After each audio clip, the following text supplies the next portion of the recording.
భారతీయ railway నిత్యం లక్షలాది మందిని గమ్యస్థానాలకు చేర్చే ఒక ప్రయాణ సాధనం. కానీ ఈ మధ్య కాలంలో రైలు బోగీలు కాస్త సోషల్ మీడియా రీల్స్ కు, హాట్ టాపిక్ వ్యవహారాలకు కేర్ ఆఫ్ అడ్రస్ గా మారిపోతున్నాయి. మొన్నటికి మొన్న ఒకరు రన్నింగ్ ట్రైన్ లో ఏకంగా శోభనం సెటప్ బెడ్ వేసి నెట్టింట హల్చల్ సృష్టించగా ఆ షాక్ నుంచి జనం తేరుకోక ముందే ఇప్పుడు రైల్వేకు సంబంధించిన మరో సరికొత్త వీడియో సోషల్ మీడియాను షేక్ చేస్తుంది. అవును, మీరు చూస్తున్నది నిజమే. కదులుతున్న రైల్లో అది ఒక బోగి మధ్యలో ఒక పూజారి పీఠం వేసి పూజా సామాగ్రితో ఘనంగా పూజలు నిర్వహిస్తున్నారు. ఆయన చుట్టూ తెల్లటి సాంప్రదాయ వస్త్రాలు ధరించిన భక్తులు ఎంతో భక్తి శ్రద్ధలతో మంత్రోచ్చారణ మధ్య ఆ కార్యక్రమంలో లీనమైపోయారు. ఈ దృశ్యములు కాస్త నెట్టింట్లో ప్రత్యక్షం కావడం ఆలస్యం. సోషల్ మీడియా వేదికగా ఒక్కసారిగా చర్చల యుద్ధం మొదలైంది. నెటిజన్లు రెండు వర్గాలుగా విడిపోయారు. అయితే ఈ వ్యవహారంపై ఒక వర్గం నెటిజన్లు మాత్రం తీవ్ర ఆగ్రహం వ్యక్తం చేస్తున్నారు. రైలు అనేది పబ్లిక్ ప్రాపర్టీ. అక్కడ ఎలాంటి మతపరమైన కార్యక్రమాలు నిర్వహించి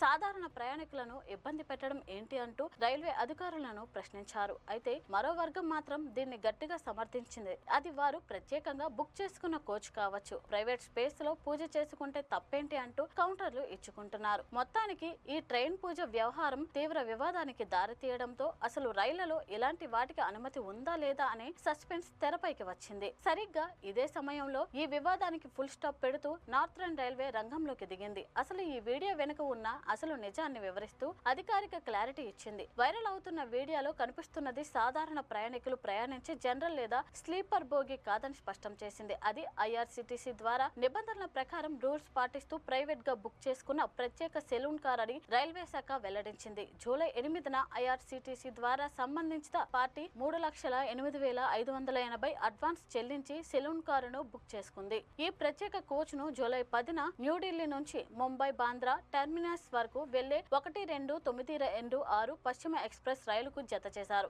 ఈ బుకింగ్ పూర్తిగా వాణిజ్య నిబంధనల ప్రకారమే జరిగిందని, అందులో నిర్వహించిన పూజ సాధారణ ప్రయాణికుల కోచ్లో కాదని రైల్వే మరోసారి స్పష్టం చేసింది. అది నిబంధనల ప్రకారం బుక్ చేసుకున్న పర్సనల్ స్పేస్ అని తేలిపోవడంతో ఈ వివాదానికి తెరపడింది. ఏది ఏమైనా ఈ మధ్య కాలంలో రైళ్లు మాత్రం వార్తల్లో హాట్ టాపిక్ గానే నిలుస్తూనే ఉన్నాయి.